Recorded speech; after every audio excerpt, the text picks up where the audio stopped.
Hello students, in this video we'll discuss part 3 of chapter number 5, the Mughal Empire. Student, I hope you all have seen part 1 and part 2 of this chapter. If not, do watch it. Yes students, so till here we have completed everything in part 1 and part 2. We'll start part 3 with relationship with Rajput. Rajput के साथ relationship कैसे थे अकबर के, उन्हें कैसे बहुत अच्छा बनाया गया वो हम पढ़ेंगे। अकबर ने एनकरेज किया मैट्रिमोनियल रिलेशनशिप को, शादी के थ्रू जो रिलेशन बन सकते थे उनको बहुत एनकरेज किया अकबर ने। ठीक है, किसके साथ? राजपूत के साथ। उन्होंने अपनी फ्रेंडशिप को और ज़्यादा सिक्योर करने के लिए मैट्रिमोनियल रिलेशनशिप बनाए राजपूत के साथ। उन्होंने जो हिंदू क्वींस थी, जैसे अकबर मुस्लिम थे है ना, इस्लाम को मानने वाले, उनकी शादी जब राजपूत में हुई, हिंदू क्वीन बन गई। अब जो राजपूत लड़की थी अब वो क्या बन जाएगी बेटा? प्रिंसेस। राजपूत प्रिंसेस क्या बन जाएगी? अकबर की वाइफ। तो अकबर की वाइफ बनने के बाद जो हिंदू क्वींस, जो अकबर की रीन में जितनी भी हिंदू लड़कियों से उन्होंने शादी की, उनको बिल्कुल रिलीजियस फ्रीडम दी कि आप अपने भगवान का पूजन वगैरह कर सकती हो। इवन उनके जो फैमिली मेम्बर्स थे उन्हें भी प्रॉपर ऑनर किया। ठीक है, अपनी जो नोबेलिटी थी उसमें प्रॉपर रेस्पेक्ट के साथ किसको अपॉइंट किया? उस हिंदू क्वीन की फैमिली मेम्बर्स को। जो किंग की जो नोबेलिटी थी उसमें एक ऑनर्ड प्लेस दिया गया हिंदू क्वीन के फैमिली मेम्बर्स को। जैसे मान सिंह, जो राजा मान सिंह थे, वो ऐसे कहा जाता है, अब स्टोरी है मिथ है जो भी कुछ, के जोधा के साथ राजा मान सिंह भी आए थे। तो राजा मान सिंह को एक बहुत अच्छी पोजीशन अकबर ने दी उनकी नोबेलिटी में। बेटा 1572 में जब राजा जो अकबर थे वो गुजरात की तरफ लड़ने के लिए जा रहे थे, तो उनका जो रॉयल हाउस होल्ड था, मतलब जो उनकी रानियाँ थी, उनके बच्चे थे, पूरी नोबल फैमिली थी जो उनकी, उसको उन्होंने किसके चार्ज के अंदर छोड़ा? राजा बिहारी मल के चार्ज के अंदर छोड़ा। जबकि ये रिस्पॉन्सिबिलिटी रॉयल फैमिली मेम्बर को ही दी जाती, पर उनका इतना ट्रस्ट बढ़ गया था राजा बिहारी मल पे कि वो आराम से लड़ने गए और अपने घर की रिस्पॉन्सिबिलिटी किसको दे गए? राजा बिहारी मल को। एंड स्टूडेंट, अकबर जो उनके एलाइज हुआ करते थे उनके साथ जो ट्रीटमेंट करते थे वो बिल्कुल फैमिली मेम्बर जैसे ही होता था। जब राजा सिंह ऑफ बीकानेर के सन इन लॉ की डेथ हो जाती है, वो पालकी से गिर जाते हैं, तो अकबर पर्सनली खुद उनको विजिट करने जाते हैं। The emperor also dissuaded his daughter from performing sati as her children were still young. तो अकबर ने खुद से dissuaded daughter from performing sati, जो एम्परर थे उस टाइम, उन्होंने उस औरत को भी मनाया कि ये जो सती की प्रथा है तुम्हें नहीं करना चाहिए। डिसवेड करना मतलब किसी को मना लेना, परस्यू कर लेना कि आपको ये काम नहीं करना चाहिए। तो he dissuaded his daughter from performing sati as her children were still young. किसकी? अपनी बेटी नहीं बेटा, जो राजा सिंह ऑफ बीकानेर थे, उनके सन इन लॉ की डेथ हो जाती है। तो जो राजा सिंह ऑफ बीकानेर होते हैं उनकी जो बेटी होती है वो सती परफॉर्म करने जाती है। सती मतलब जब हस्बैंड की डेथ हो जाती है तो उसके फ्यूनरल पायर पे जब उस डेड बॉडी को जलाया जाता है तो वो लड़की भी उसी के ऊपर बैठ के जल जाती है। ठीक है, तो इस एक्टिविटी को करने से मना किया अकबर ने। उस लड़की को मनाया कि अभी तुम्हारे बच्चे छोटा है, तुम्हें ये एक्टिविटी नहीं करनी चाहिए। तो बहुत बढ़िया थे अकबर। यहाँ पर उनकी बेटी नहीं, अकबर की बेटी नहीं, किसकी बेटी? राजा सिंह ऑफ बीकानेर, जिसके हस्बैंड की डेथ हो जाती है, वो कर रही होती है सती, उसको मना करते हैं। फैक्ट सोन पढ़ेंगे। जो राजा उदय सिंह थे वो हिल्स में चले गए और जो फोर्ट था उसका डिफेंस वो अपने 2 फॉलोअर्स पे छोड़ गए थे, जयमाल और पट्टा। ये दोनों ब्रेव वॉरियर्स थे जिन्होंने मरते दम तक लड़ा। अकबर इन लोगों से इतना इम्प्रेस हुआ इनकी ब्रेवरी से कि उन्होंने ऑर्डर दे दिया कि 2 स्टोन्स स्टेच्यू बनाओ for these warriors seated on elephant. हाथी पे बने हुए 2 स्टेच्यू बनाओ, पट्टा और जयमाल के लिए, क्योंकि इन्होंने बहुत बहादुरी से लड़ा। इनके जो राणा उदय सिंह थे वो तो जंगलों में चले गए हैं, वहाँ से भाग गए हैं, पर अपने किले की रिस्पॉन्सिबिलिटी जयमाल और पत्ता को सौंप के गए और उन लोगों ने बहुत अच्छे से लड़ा। और लड़ते लड़ते जब उनकी डेथ हो गई तो अकबर ने बोला इन लोगों के लिए 2 स्टैच्यू बनाओ जिस पे इनको दिखाओ कि हाथी पे बैठे हुए हैं। Be erected outside the chief gate of Agra fort, और इनकी जो मूर्तियां हैं वो कहाँ पर लगी हुई हैं, जो स्टैचू है आगरा फोर्ट के गेट के बाहर। रिलीजियन और रिलीजियस पॉलिसी, तो Akbar propounded the policy of sulh kul, जिसको हम यूनिवर्सल पीस या पीस टू ऑल कहते हैं। किसने प्रोफाउंड किया था? अकबर ने। इसके लिए ही, फॉर दिस पर्पस, अकबर ने बनवाया हॉल ऑफ प्रेयर, जिसे इबादत खाना भी बोलते थे। कहाँ बनवाया? फतेहपुर सीकरी में। यहाँ पर बहुत सारे रिलीजियस डिस्कोर्सेस को सुनते थे अकबर, और वो चाहते थे कि सारे धर्मों में यूनिटी बनी रहे। पर जितने भी थियोलॉजियंस थे, धर्मशास्त्री, थियोलॉजियंस मतलब धर्मशास्त्री, वो इसी बात में इंटरेस्टेड रहते थे कि भैया हमारा जो धर्म है वो सबसे सुपीरियर है, और हमेशा एक ही बात वो लोग सोचते थे कि किस तरीके से अपने धर्म को ये लोग क्या बना दें, धर्मशास्त्री सुपीरियर बता दें। तो all the theologians were busy in saying that my religion is superior, पर अकबर का कहना था कि सारे रिलीजन इक्वल हैं, सबको इम्पोर्टेंस मिलनी चाहिए। फिर अकबर धीरे धीरे टर्न अवे होने लगे इस्लाम से, और उन्होंने अपना खुद का एक रिलीजन बनाया जिसका नाम था दीन इलाही और तौहीद ए इलाही। तौहीद ए इलाही या दीन इलाही, जिसका मतलब होता है डिवाइन मोनोथीज़ियम।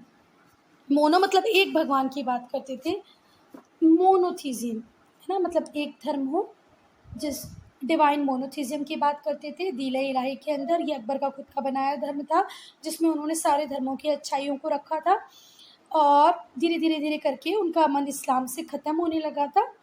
फिर अपना खुद का धर्म बनाया दीन इलाही, जिसको तौहीद इलाही भी कहा गया, जिसका मीनिंग था डिवाइन मोनोथीज़ियम। इसमें कोई, इस धर्म में कोई रिचुअल्स नहीं थे, सिर्फ एक बात थी कि आपको एम्परर को सुप्रीम मानना पड़ेगा। इसके अलावा कुछ भी रिचुअल्स नहीं थे। कोई प्रीस्ट नहीं होता था, कोई सेरेमनीज नहीं होती थी, कोई प्लेस ऑफ वर्शिप नहीं था, पूजा करने का कोई स्थान नहीं था, कोई पादरी मतलब कोई प्रीस्ट नहीं हुआ करते थे, कोई सेरेमनीज नहीं हुआ करती थी, कोई उलेमा नहीं होगा। अकबर ने किसी के ऊपर भी फोर्स नहीं किया इस रिलीजन को। Akbar did not force anyone to become the follower of इस रिलीजन। किसी को ऐसा नहीं बोला कि भाई आओ और इस धर्म का पार्ट बन जाओ, या तुम्हें इस धर्म को अडॉप्ट करना पड़ेगा। बीरबल जो इनके फ्रेंड थे, उन्होंने इस धर्म को अपना लिया था। अकबर ने बहुत सारे सोशल और एजुकेशनल रिफॉर्म्स लाए। उन्होंने सती प्रथा को बंद कराने की बात की, विडो रीमैरिज को लीगलाइज कराने की बात की। उन्होंने जो मैरिजेबल एज थी गर्ल्स की, उसको 14 किया और लड़कों की 16 किया। और जो वाइन होती थी, शराब, उसकी सेल को रेस्ट्रिक्ट किया। तो बहुत अच्छे अच्छे काम किए अकबर ने। बोला सती नहीं होगी, विडो की रीमैरिज कर दो, मैरिज की एज लड़कियों की 14, लड़कों की 16 ईयर बोली, और वाइन को रेस्ट्रिक्ट कर दिया। उसने सेक्युलर सब्जेक्ट की पढ़ाई पे ज़्यादा ध्यान दिया, जैसे मैथ्स पढ़ो, एस्ट्रोनॉमी पढ़ो, लॉ पढ़ो, गवर्नमेंट को पढ़ो, एग्रीकल्चर को पढ़ो, rather than religion. Secular subjects पे ज़्यादा फोकस था उसका। अगर हम एडमिनिस्ट्रेशन की बात करें, अकबर ने एक नए टाइप का रेवेन्यू सिस्टम बनाया था, जिसे दसाला कहते थे। इस सिस्टम के अंदर जो एवरेज प्रोड्यूस होता था डिफरेंट क्रॉप्स का, the average produce of different crops and average price of last 10 year. Average produce of different crops, different crop का एवरेज प्रोड्यूस ले लो, 10 सालों का उनका एवरेज प्राइस ले लो। क्या क्या दो चीज़ें कैलकुलेट होगी, एक तो average price, average produce of different crop के एवरेज प्रोड्यूस को वो कैलकुलेट करते हैं। फिर लास्ट 10 ईयर की जो प्राइस होती है उसको कैलकुलेट करते हैं, वो भी एवरेज, हाँ दोनों का एवरेज। और जो स्टेट का, सरकार का जो शेयर होता वो होता 1/3, मतलब आपने जितना भी प्रोड्यूस किया है उसका 1/3 आपको किसको देना पड़ेगा? किंग को। अब 60 क्विंटल्स आपने अगर किसी भी व्हीट राइस किसको प्रोड्यूस किया है तो 20 क्विंटल्स जाएगा किंग के पास, और 40 क्विंटल्स रहेगा आपके पास। कैश पेमेंट को ज़्यादा प्रेफर करते थे, मतलब 20 क्विंटल्स आप व्हीट देने से अच्छा है आप इस 20 क्विंटल को मार्केट में सेल करें, फिर आपके पास आएगा कैश, और कैश दे देंगे किसको? आप किंग को। जो लैंड होती थी उसको बम्बू से, लेंड से, आयरन रिंग से मार्क किया जाता था, मेजर किया जाता था। जो लैंड थी उसको किससे मेजर नापा जाता था? Bamboos linked with iron rings. Akbar agriculture को सुधारने पे अकबर का बहुत ध्यान था। अकबर का कहना था कि अगर किसी किंगडम को रेवेन्यू चाहिए तो उसे अपनी एग्रीकल्चर पे ध्यान देना ही पड़ेगा। वो हमेशा इस प्रयास में रहते थे कि नई ज़मीनों को कल्टीवेशन के अंदर में ले आएं। जब वो रेवेन्यू फिक्स करते थे तो सॉइल की फर्टिलिटी का प्रॉपर ध्यान रखते थे, उसको कंसिडरेशन में लेते थे, है ना। पोलाच वॉज फर्टाइल लैंड, पराती वॉज फैलो लैंड। पराती मतलब वो लैंड जहाँ पर कुछ भी ग्रो नहीं किया जाता है, इसको खाली छोड़ा गया है। पोलाच फर्टाइल लैंड को बोला जाता था। जो रेवेन्यू सिस्टम वॉज कॉल्ड टोडरमल्स बंदोबस्त। रेवेन्यू सिस्टम को क्या कहा जाता था? टोडरमल्स बंदोबस्त। जैसे आज के फाइनेंस मिनिस्टर होते हैं वैसे ही अकबर के फाइनेंस मिनिस्टर थे टोडरमल। टोडरमल का जो रेवेन्यू सिस्टम था उसे क्या बोला जाता था? बंदोबस्त। As it was Todarmal's the revenue minister who fixed up this system. Revenue minister थे टोडरमल, उन्होंने इस सिस्टम को बनाया था, इसीलिए सिस्टम को क्या बोला जाता था? टोडरमल बंदोबस्त। अकबर ने स्टूडेंट्स इन सब के साथ एक मनसबदारी सिस्टम को भी इंट्रोड्यूस किया। इस सिस्टम के पहले तक क्या होता था बेटा? था सिविल एडमिनिस्ट्रेशन कोई और देखता था और मिलिट्री एडमिनिस्ट्रेशन कोई और देखता था। तो अकबर ने इन दोनों पोजीशंस को मिलाकर एक नई पोजीशन बनाई जिसे हम क्या बोलते हैं? मनसबदारी सिस्टम। ठीक है। अब इस मनसबदारी सिस्टम में क्या होती थी? आपको रैंक दी जाती थी अकॉर्डिंग टू जाट और अकॉर्डिंग टू सवार। सवार कौन होते थे बेटा? कैवलरी मैन, इनके लिए हॉर्स का होना जरूरी है। और जो जाट होते थे वो सिपाही। ठीक है। इंडिविजुअल जो सिपाही नहीं होते पैदल पैदल करते, तो आपके पास कितने जाट हैं, कितने सवार हैं, उसके हिसाब से आपकी क्या होती थी? रैंक दी जाती थी। अब जैसे बेटा कम से कम आपके पास अगर 100 सिपाही हैं तो आपकी रैंक कितनी होगी? 100। आपके पास कितने सवार हैं, मतलब कितने घोड़े हैं, उस हिसाब से आपकी वो सारी चीज़ें तय हो जाती थी। अब बुक में देखते हैं क्या लिखा हुआ है। Akbar also introduce मनसबदारी system. Akbar ने क्या इंट्रोड्यूस किया? मनसबदारी सिस्टम। जो एम्परर होते थे वो एक ऑफिसर्स को अपॉइंट कर देते थे और उसे रैंक दे देते थे। This was called mansab. क्या बोलते थे? मनसब बाय सवार, और rank according to its capability. उसकी कैपेबिलिटी के हिसाब से उसे रैंक और मनसब मिलता था सवार के हिसाब से। वो a person promotion also depend upon the emperor. और पर्सन का जो प्रमोशन होता था वो एम्परर पे भी डिपेंड करता था बेटा। कई बार जितने भी प्रिंसेस होते थे रॉयल फैमिली के, उन्हें हाई रैंक हाई मनसब मिल जाता था। ठीक है। हाई रैंक हाई मनसब मिल जाता था, हाई रैंक या हाई मनसब मिल जाता था। इसे बोला जाता था मनसब बाय जाट फैमिली एरिस्टोक्रेसी। और जो लोएस्ट मनसब होता था वो होता था 10 और हाईएस्ट होता था 5000। मतलब कम से कम 10 तो आपको रखना ही पड़ेगा और ज़्यादा से ज़्यादा 5000। बाद में जाके शाहजहाँ ने इसका नंबर बढ़ा दिया था 7000। ठीक है। मतलब आपको 7000 कैवलरी मैन रखने हैं। अकबर के टाइम पे कितना था ये? 5000। और बेटा इस जैसे अब आपको हमने मनसबदार तो अपॉइंट कर लिया, आप बोल रहे हो मेरे पास 5000 घोड़े हैं, है ना, मेरे पास 5000 कैवलरी मैन है। अब 5000 कैवलरी मैन तभी हो सकते हैं जब 5000 हॉर्सेज हो, क्योंकि एक हॉर्स पे एक ही आदमी बैठ के जाएगा युद्ध लड़ने, तो नहीं जाएंगे। तो हम लोगों ने, आपने एक बार आके दिखा दिए, हम लोगों ने देख लिए, पर इससे काम नहीं चलता था, है ना। एक बहुत केयर की जाती थी इस बात की कि प्रॉपर सब कुछ चल रहा है कि नहीं। Great care was taken to ensure that सवार कैवलरी मैन बर एक्सपीरियंस, कैवलरी मैन एक्सपीरियंस है कि नहीं। इसके अलावा दाग का सिस्टम भी चलता था, मतलब हॉर्स की ब्रांडिंग चलती थी। जितने भी सिपाही लोग होते थे, कैवलरी मैन होते थे, उनके चेहरे का प्रॉपर रिकॉर्ड किए रखा जाता था, पूरा डिस्क्रिप्शन रखा जाता था शोल्डर्स का, हर शोल्डर्स का प्रॉपर डिस्क्रिप्शन रखा जाएगा। हॉर्स के ऊपर ब्रांडिंग कर दी जाएगी, उसको दाग दिया जाएगा। हॉर्स अपनी जो भी रॉयल सील होगी, सपोज करो आपकी रॉयल सील ऐसी है डॉलर के साइन की, आप ये सील का एक वो बना के गरम गरम घोड़े के ऊपर लगा देंगे तो पता चल जाएगा कि ये जो ब्रीड है ये अच्छी ब्रीड का घोड़ा है और ये आपके द्वारा सील लगाए हुआ, मतलब आपकी कैवलरी का पार्ट है। ठीक है। तो अच्छे हॉर्स की ब्रीड हो, एक्सपीरियंस कैवलरी मैन हो, इसके लिए बहुत ध्यान दिया जाता था। और हर नॉवल को भाई एक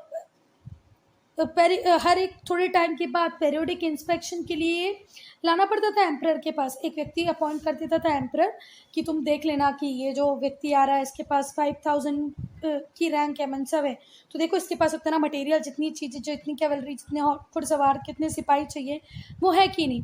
तो every noble had to bring, हर नॉवल को अपने कॉन्टिजेंट को पेरियोडिक इंस्पेक्शन के लिए उस पर्सन के पास लाना पड़ता था जिसको अपॉइंट करते थे एम्परर। ईच सवार हैड 2 हॉर्सेस, हर सवार के पास कितने घोड़े होने चाहिए? 2। ईच सवार हैड 2 हॉर्सेस, हर सवार के पास 2 घोड़े होने चाहिए। जितनी भी हाई रैंकिंग मनसब थी उन्हें क्या लैंड ग्रांट दी जाती थी, क्या दी जाती थी? बड़ी बड़ी ज़मीनें दान में दे दी जाती थी। अभी तो मैंने बोला एक एक घोड़े के ऊपर एक ही व्यक्ति बैठेगा, यहाँ क्या बोल रहे हैं कि हर सवार के पास 2 घोड़े तो होने चाहिए। जितनी भी हाई रैंकिंग मनसब थे उन्हें लैंड ग्रांट दे दी जाती थी, बड़ी बड़ी ज़मीनें दे दी जाती थी और कहा जाता था यहाँ से टैक्स भी कलेक्ट कर लो और सारी चीज़ें मेंटेन रखो, सवार भी, कैवलरी भी और सिपाही भी। Mughal however did not have strong navy, Mughals के पास एक अच्छी नेवी तो नहीं थी। किंग अल्टीमेट अथॉरिटी था हर डिपार्टमेंट का, पूरे एडमिनिस्ट्रेशन का द हेड। रेवेन्यू डिपार्टमेंट का जो हेड होता था उसे दीवान कहते थे, जो रिस्पॉन्सिबल होता था कि कितनी इनकम आएगी और जितनी इनकम आएगी उसको कहाँ कहाँ खर्च किया जाएगा, ठीक है। और इसी के पास होती थी स्टेट ओन्ड लैंड। दीवान का काम था रेवेन्यू डिपार्टमेंट, कितनी इनकम आएगी उसको कैसे खर्च करना है ये सब वो देखता था। मीर बख्श जो होता था वो मिलिट्री डिपार्टमेंट का हेड होता था, मीर बख्श मिलिट्री डिपार्टमेंट का हेड, दीवान रेवेन्यू डिपार्टमेंट का हेड।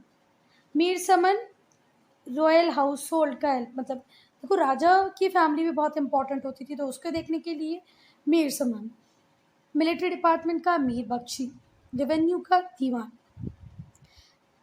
जो मीर समन होता था वो देखता था कि जो उनका हरम है, हरम में हर चीज़ जहाँ पर फीमेल अपार्टमेंट्स होते थे, है ना, वहाँ पर सारी चीज़ें की जो जितनी भी नेसेसिटीज़ हैं उसकी सप्लाई प्रॉपर रहे, ये देखते थे मीर समन।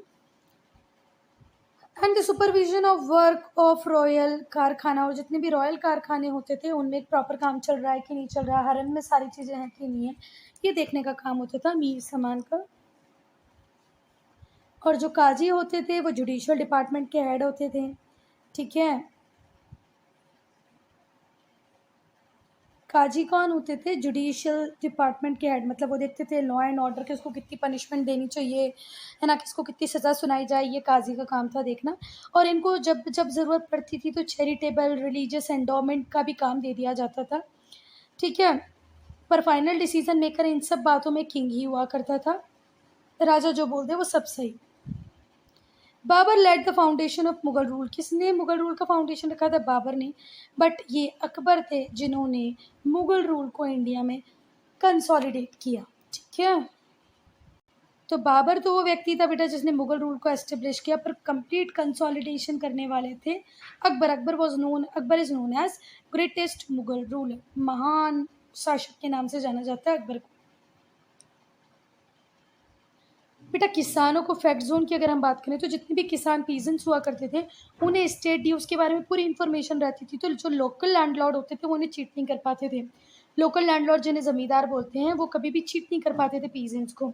और अकबर भी ये बात जानता था कि लोकल लैंडलॉर्ड्स बड़े ही बेकार व्यक्ति हैं, ये किसानों को परेशान करेंगे, तो ये काम वो स्टेट ऑफिशियल्स को देते थे कि रेवेन्यू तुम कलेक्ट करोगे, भाई लोकल ज़मींदार के ऊपर डिपेंड रहने की ज़रूरत नहीं है। सवार का मतलब होता है horseman in literal sense of the term. Thus, Akbar chose men according to the capacity and not on the basis of hereditary right. हमेशा जो अकबर थे वो कैपेबिलिटी पे ध्यान देते थे, हेरिडेटरी राइट पे नहीं कि आपके पापा के पास ये पोजीशन थी तो चलो आप भी ले लो, है ना, वो कैपेबिलिटी पे ध्यान देते थे, कैपेसिटी है कि नहीं किसी व्यक्ति में। However, the mansab by सवार did not include high ranking position. Mansab by sawar में कोई हाई रैंकिंग पोजीशंस नहीं थी, ठीक है बेटा। मनसब बाय सवार में बहुत हाई रैंकिंग पोजीशंस नहीं थी और बेसिकली ये पोजीशन किसके लिए रिजर्व होती थी? प्रिंसेस, रॉयल फैमिली के राजकुमारों के लिए ही होती थी। लर्निंग एंड लिटरेचर, अकबर ने बहुत ज़्यादा एनकरेज किया लर्निंग को, किसको? पढ़ने लिखने को। पढ़ने लिखने को बहुत ज़्यादा बढ़ावा देते थे अकबर। रॉयल लाइब्रेरी थी, मोर देन 40,000 मैन्युस्क्रिप्ट थी, डिफरेंट बुक्स वहाँ पर अवेलेबल थी। जो राजा थे अकबर थे इन्होंने रामायण और महाभारत को पर्शियन में ट्रांसलेट करवाया। अबुल फजल और फैज़ी 2 ग्रेट स्कॉलर थे और राइटर्स थे अकबर के पास। उनके कोर्ट में। अबुल फजल ने लिखा है अकबरनामा, एक वैल्यूएबल सोर्स है अकबर की लाइफ का, उस पर्टिकुलर टाइम का, है ना, जो कि है बायोग्राफी ऑफ अकबर। देखो बेटा, ऑटोबायोग्राफी जब खुद लिखते हैं हम हमारी लाइफ को तो वो ऑटोबायोग्राफी होती है, पर अकबर खुद बहुत ज़्यादा पढ़े लिखे नहीं थे, तो इनकी जो लाइफ थी उसको लिखा है किसने? अबुल फजल ने। तो उसे क्या बोला गया? आईने अकबरी या अकबरनामा। अबुल फजल ने लिखा Akbarnama, valuable biography of Akbar. He also wrote आईने अकबरी, ठीक है, जिसमें डिटेल्स थी लॉ, एडमिनिस्ट्रेशन, अकबर के टाइम में किस तरीके का लॉ था, एडमिनिस्ट्रेशन था, ये पूरा सब कुछ लिखा आईने अकबरी में। अकबर के कोर्ट में बहुत सारे पोएट भी थे जिनको पैट्रोनाइज किया हुआ था, उनको पैसा वैसा देता रहता था अकबर।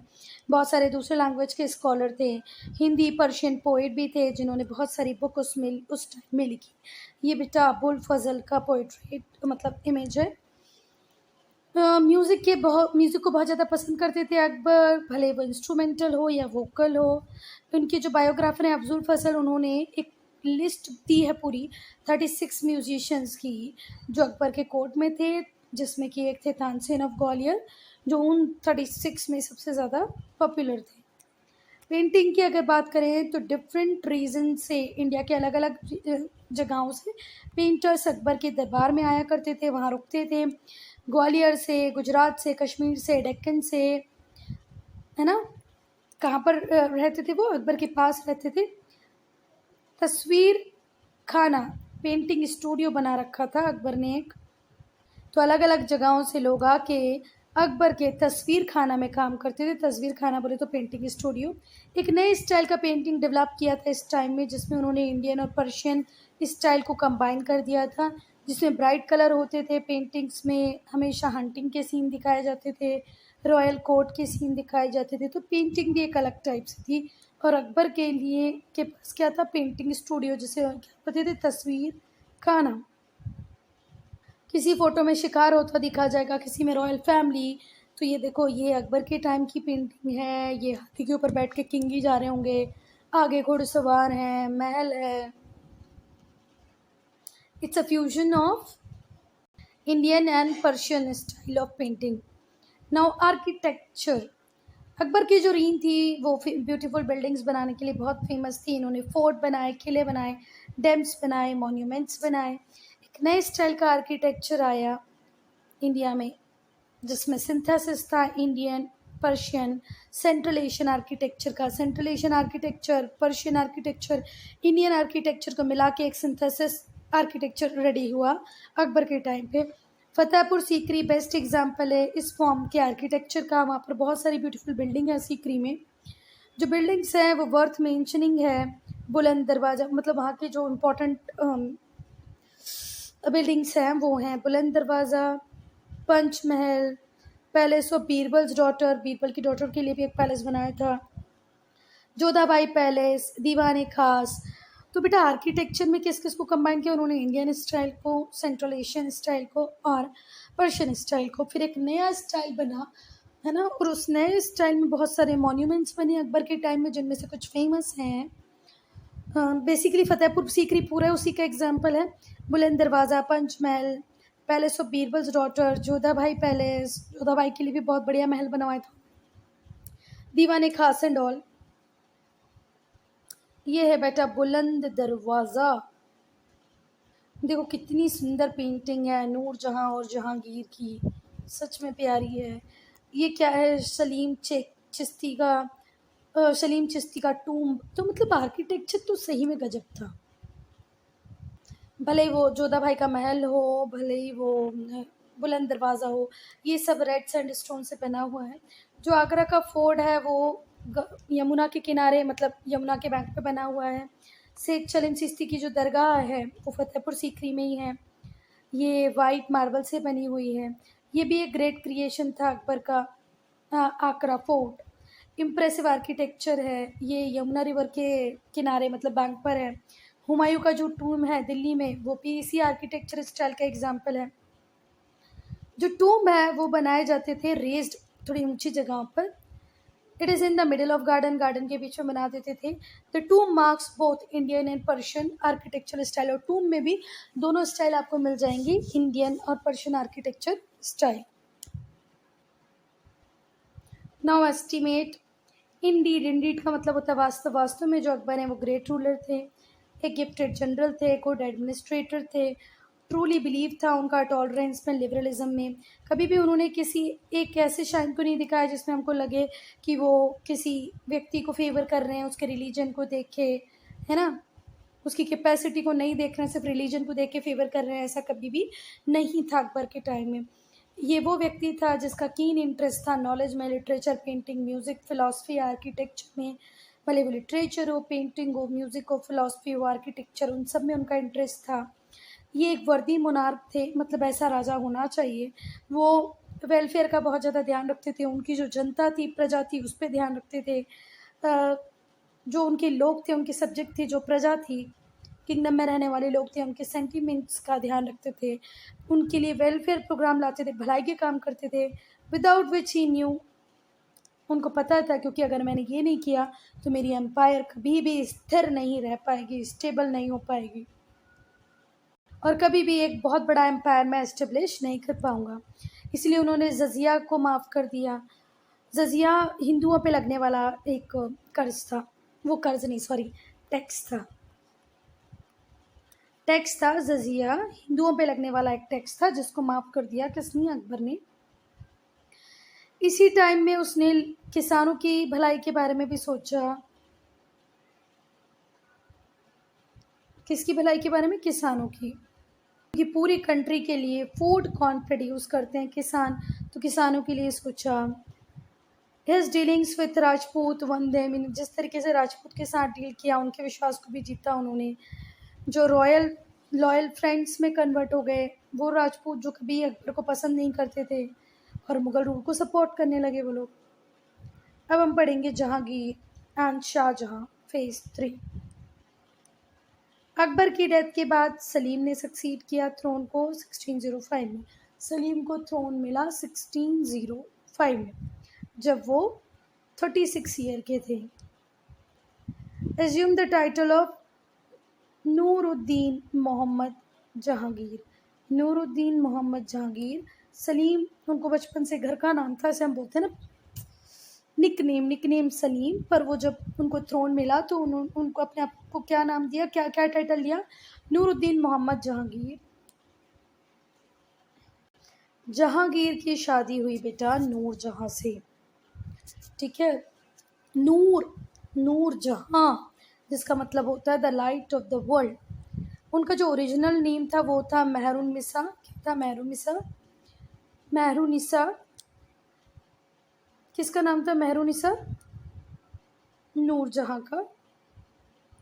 देखो, जहांगीर की मैरिज किसके साथ हुई? नूरजहां के साथ, जिनका ओरिजिनल नेम था मेहरुनिसा, और नूरजहां का मतलब होता है the light of the world.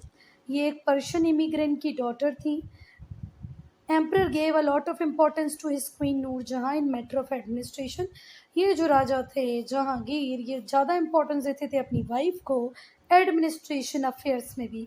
मतलब खुद कोई डिसीज़न नहीं लेते थे, मैक्सिमम डिसीजंस किसके हाथों में होते थे? नूरजहां के हाथों में होते थे।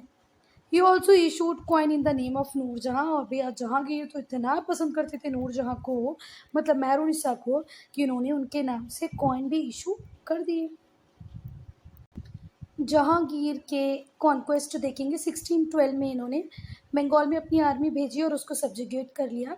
पर अल्टीमेटली जो कंसिलिएटरी पॉलिसी थी अब किसकी?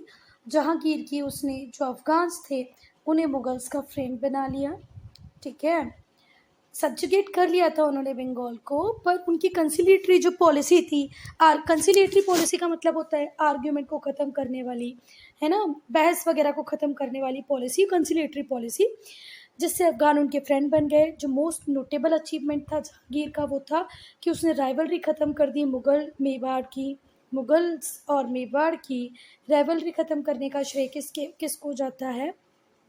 Jahangir. Jahangir followed the expansionist policy of his father in the Deccan. Jahangir को भी डक्कन में एक्सपांशन करना था। वॉर हुए मुगल्स और अहमदनगर के बीच में, ठीक है, इन्हीं के रीन में मुगल्स और अहमदनगर के बीच में वॉर हुए। The Mughals gained only partial success, Mughals को बहुत ज़्यादा सक्सेस नहीं मिली। When prince Khurram captured Ahmadnagar, prince Khurram ने जब कैप्चर कर लिया अहमदनगर को, some other strongholds for this, और इसी वजह से देखो अभी तक डेक्कन को कोई जीत नहीं पाया था, पहली बार को डेक्कन को जीतने का काम किया प्रिंस खुर्रम ने, और इसीलिए उन्हें शाहजहां कहा गया, Kings of the world, Kings ने किंग ऑफ द वर्ल्ड। तो जब प्रिंस खुर्रम ने अहमदनगर जीत लिया और दूसरे थोड़े स्ट्रॉन्ग पोजीशंस को जीत लिया, तो प्रिंस को क्या कहा गया, उन्हें एक टाइटल दे दिया गया, title of Shahjahan, king of the world का, क्योंकि अकबर जाना चाहते थे डेक्कन, बहुत ज़्यादा सक्सेसफुल नहीं हुए, फिर जहांगीर जाना चाहते थे, वो भी बहुत सक्सेसफुल नहीं हुए, पर फाइनली प्रिंस खुर्रम ने जीत लिया। जहांगीर की डेथ हो जाती है, कब होती है जहांगीर की डेथ? 1627 में। कब होती है? 1627 में। Jahangir died and was buried in beautiful tomb at Sadra on the bank of river Ravi। 1627 में किसकी डेथ हुई बच्चा? जहांगीर की डेथ हुई। इनको बरी किया गया एक बहुत ही ब्यूटीफुल टूम में, जो कि कहाँ पर है? शहादरा।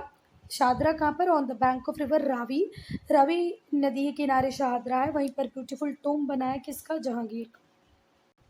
अब एस्टीमेट की बात करें तो बेटा जहांगीर भी बढ़िया किंग थे, इंटरेस्टेड रहते थे, हर नॉलेज के हर एस्पेक्ट में बहुत ज़्यादा इंटरेस्ट था इनको, भले वो पेंटिंग हो, म्यूज़िक हो, नॉलेज की बात हो। वो खुद एक बहुत बढ़िया पेंटर थे। उनके जहांगीर की कोर्ट में उन्होंने बहुत सारे आर्ट एंड लिटरेचर वाले लोगों को पैट्रन दिया हुआ था। Jahangir was the pattern of art and literature and lover of nature, nature को भी लव करते थे। इनका जो मेमोयर है तुज़ुक और मेमोयर, वो टेस्टमनी देता है इनकी लिटरेरी अचीवमेंट्स की, पढ़े लिखे थे बढ़िया। इनका स्ट्रॉन्ग सेंस था जस्टिस का। The chain of justice could be pulled bye anyone, इन्होंने एक चेन ऑफ जस्टिस लगवाई थी जिसको कोई भी किसी भी टाइम पुल करेगा किसी भी ग्रीवियंसेस के लिए, तो एम्परर तुरंत उसकी बात को सुनेगा। जब जहांगीर के टाइम पे कैप्टन हॉकिंस आए जहांगीर के कोर्ट में किंग जेम्स वन का लेटर लेके कि हमें कुछ ट्रेड कंसेशन दे दो 1650 में, तो बेटा 1608 में कैप्टन हॉकिंस आए जहांगीर के कोर्ट में लेटर लेके। वो लेटर किसने दिया था इनको? किंग जेम्स वन ने। किसने दिया था? किंग जेम्स वन ने। और वो बोल रहे थे लेटर रखें और हमें कुछ कंसेशंस दें। 1615 में फिर आए बेटा सर थॉमस रो, वो एम्बेसडर बन के आए ब्रिटिश मोनार्क के, and secured some trading rights for East India company. तो जब जहांगीर का रूल था, जहांगीर का रेन था, उसी टाइम में इंग्लिश ट्रेडर इंडिया आए। 1608 में आए कैप्टन हॉकिंस जहांगीर के कोर्ट में, जिनके पास लेटर था किंग जेम्स वन का। उन्होंने बोला हमें कुछ ट्रेड कंसेशन दे दो 1650 में, ठीक है। फिर थॉमस रो आए जिन्होंने भी बोला कि हमें ट्रेड कंसेशन दे दो, तो पर थॉमस रो की बात रख ली गई और उन्हें ट्रेड कंसेशन ऑफर मतलब दे दिए गए थे। शाहजहाँ अभी भी कहाँ पर थे बेटा? डेक्कन में ही थे। कहाँ थे? डेक्कन में थे। जब उनके पापा की डेथ हुई 1627 में, इन्होंने डेक्कन जीता था, है ना, अहमदनगर वगैरह। ही हरीड टू आगरा। जैसे इन्हें न्यूज़ मिली कि इनके पापा की डेथ हो गई है, ये जल्दी जल्दी कहाँ आए? आगरा आए। कहाँ से? डेक्कन से। And was proclaimed the emperor in February 1628। Shahjahan अभी भी डेक्कन में थे जब उन्हें न्यूज़ मिली कि उनके पापा की डेथ हो गई है। कब हुई उनके पापा की डेथ? जहांगीर की डेथ कब हुई? 1627 में। तो जल्दी जल्दी ये डेक्कन से दिल्ली आए और फरवरी 1628 को इन्हें क्राउन मिल गया, ताज मिल गया। यहाँ पर जो पोर्तुगीज थे वो एक थ्रेट की तरह थे। किसके लिए? शाहजहाँ के लिए। पोर्तुगीज ग्रेटली स्ट्रेंथ एंड मजबूत कर रहे थे अपनी पोजीशन को। हुगली रिवर कहाँ पर है? बंगाल में। They accepted heavy duties from Indian traders, ये यहाँ पर इंडियन ट्रेडर्स से बहुत हैवी ड्यूटी लेते थे। Hooghly was besieged and captured in 1632, इन्होंने हुगली को सीज कर लिया, कैप्चर कर लिया 1632 में। However Shahjahan's expedition in Kandahar and Central Asia were not very successful. देखो पोर्तुगीज थे बंगाल में, ये हमारे इंडिया में हमारे गुड्स के ऊपर ही क्या लगा रहे थे? हैवी ड्यूटीज़ लगा रहे थे। तो 1632 में ये बात तो भैया शाहजहाँ को अच्छी नहीं लगी, उन्होंने कैप्चर कर लिया किसको, उस पर्टिकुलर प्लेस को, मतलब बंगाल हुगली रिवर के किनारे को। और पर शाहजहाँ यहाँ तो सक्सेसफुल रहे, पर जो उनके एक्सपेडिशन थे कांधार और सेंट्रल एशिया में, वो इतने सक्सेसफुल नहीं रहे। फैक्ट जोन, देखो जहांगीर बहुत ज़्यादा जिद कर रहे थे कि मुझे अहमदनगर और कांगड़ा को क्या करना है, एनेक्स करना है, ठीक है। तो इस तरीके से वही रिस्पॉन्सिबल होंगे अगर मैन मनी और अगर एग्जॉस्टेड हो जाएगी उनकी आर्मी तो, पर फिर भी जहांगीर ने European traders only began after the fall of great Mughals. जो कॉन्क्वेस्ट थी इंडिया में या यूरोपियन ट्रेडर्स की, वो तभी स्टार्ट हुई बच्चा जब मुगल का फॉल हुआ, ठीक है। It is to be noted that European remained as trader as long as Mughal emperor Aurangzeb was ruling. Aurangzeb जब तक रूल कर रहे थे, जब तक जो यूरोपियंस थे वो सिर्फ ट्रेडर ही बन के रहे हुए थे। तो जब मुगल एम्पायर का फॉल हुआ तभी से स्टार्ट हुआ किसका राइज, कंपनी का। डेक्कन कॉन्क्वेस्ट को हम डिस्कस करेंगे। जो निज़ाम शाही किंगडम था अहमदनगर का, was first to feel the might of Mughal empire. पहले उसने स्वीकार कर लिया मुगल एम्पायर को। अहमदनगर को एनेक्स किया मुगल एम्पायर ने 1633 में। And the king Hussain Shah was sent to, और किंग हुसैन शाह को कहाँ भेज दिया बेटा, ग्वालियर के फोर्ट में। जो निज़ाम शाही डायनेस्टी थी उसका एंड हो गया इस तरीके से। आदिल शाह जो बीजापुर के थे, उन्होंने सरेंडर करने से मना कर दिया। 3 मुगल फोर्सेस ने अटैक किया उनके किंगडम पे 3 साइड से, और अल्टीमेटली सुल्तान को भी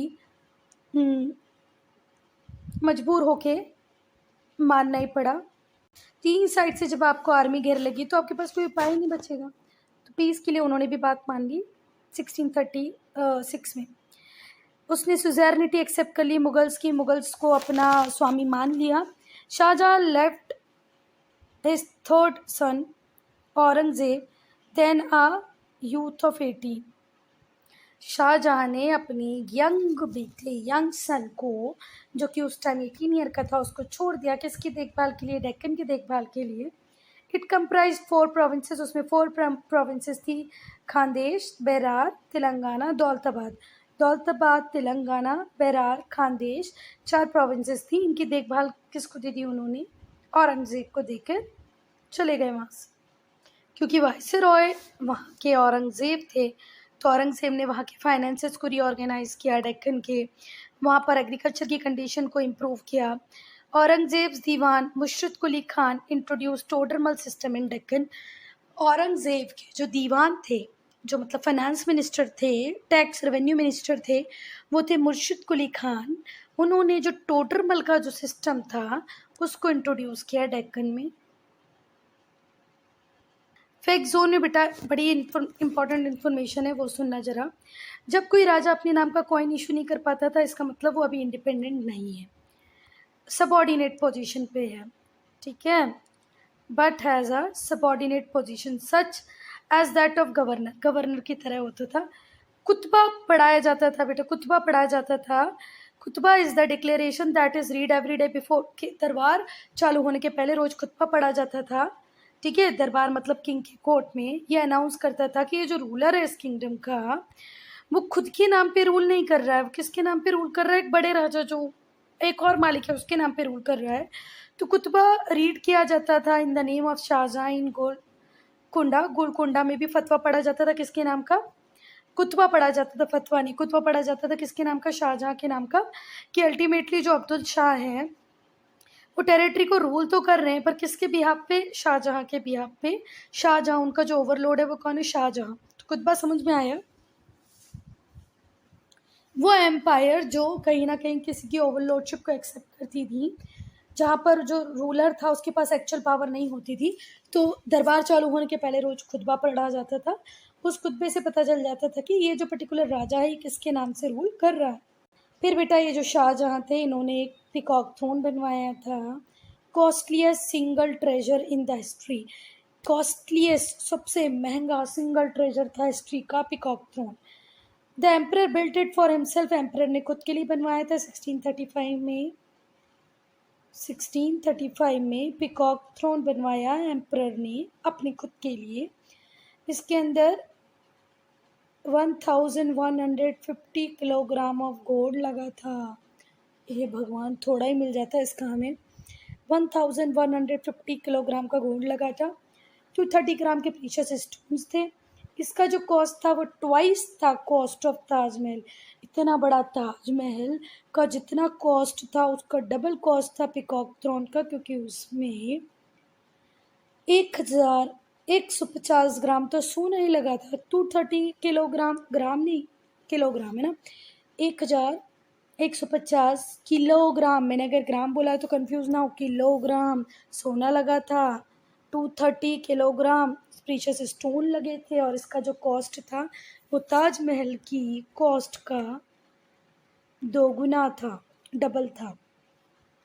पर हमारा बैड लक कि 1739 में नादिर शाह जो पर्शिया से आए थे वो इस थ्रोन को लेके चले गए। ये है पीकॉक थ्रोन। इस पीकॉक थ्रोन में कितना सोना लगा है बेटा? 1150 किलोग्राम। कितने स्टोन्स लगे हैं? Precious 230 kilogram.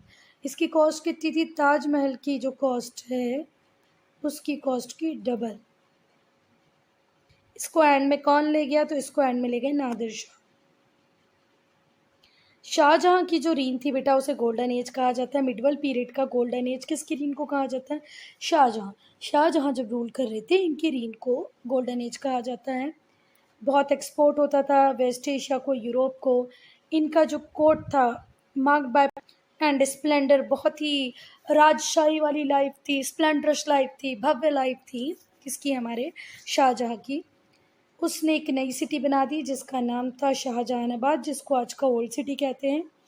The grandeur of Mughal architecture specially during the age of Shahjahan bears testimony of the fact. कितनी ग्रैंड लैविश लाइफ जीते थे मुगल्स, इसका सबूत है शाहजहां के टाइम का जो एज था, जो रीन था। इन्होंने एक नई सिटी बना दी शाहजहानाबाद, जिसे आज हम ओल्ड दिल्ली के नाम से जानते हैं। स्टूडेंट चैप्टर इतना बड़ा है कि इसका पार्ट 4 बनाना पड़ेगा। पार्ट 4 में हम डिस्कस करेंगे औरंगज़ेब को। मैं इस वीडियो को यहीं ख़त्म करती हूँ।